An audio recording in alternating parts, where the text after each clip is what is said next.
So I'm using white shrimp today. You can pretty much use whatever shrimp you choose. The shrimp I've chosen does have the shell on, as I've mentioned, but the vein has already been removed, so it's been deveined. So it's much, much easier to just peel, wash.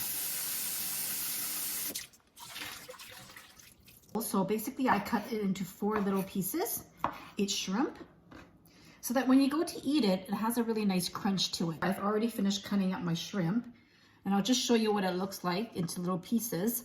And I like it when I go to eat my wonton that there's chunks of shrimp. I find that the texture is a lot better than when you make it into a paste. So I tend not to cut it into too small, finely chopped, but into pieces like about that big.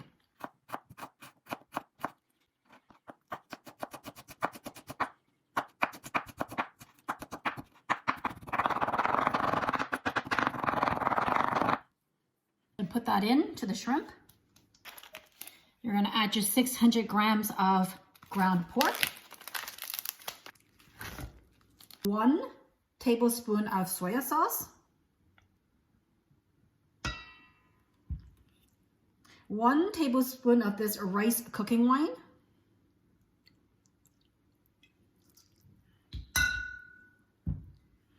you're going to need 1 teaspoon sesame oil, 1 teaspoon of salt, and 1 teaspoon of sugar. Get your hand in there and give it a good mix. Just trying to get everything together, the shrimp, the pork, and all that flavor.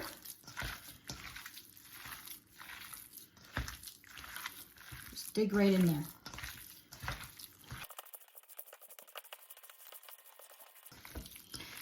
Make sure that you don't have clumps of ground pork, because what happens is that if there's a big clump of ground pork, it gets really hard in the wonton. You need to make sure that you have a little bit of shrimp and a little of ground pork in each wonton, each filling.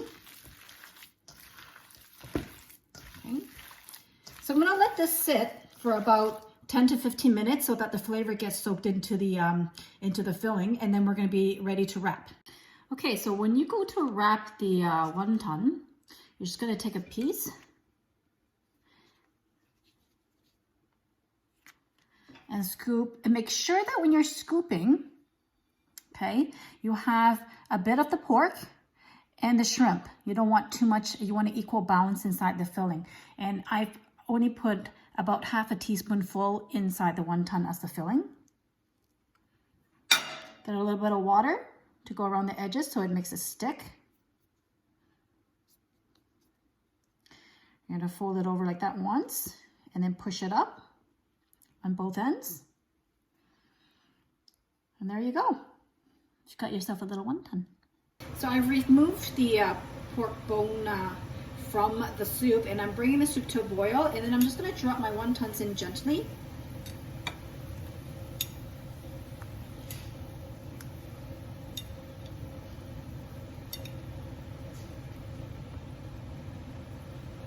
And when they start to float on the top, you know it's done. And so just make sure it doesn't stick to the bottom.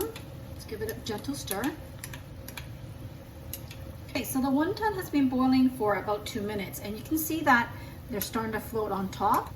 I'm gonna let them cook for 1 more minute. These are beautiful.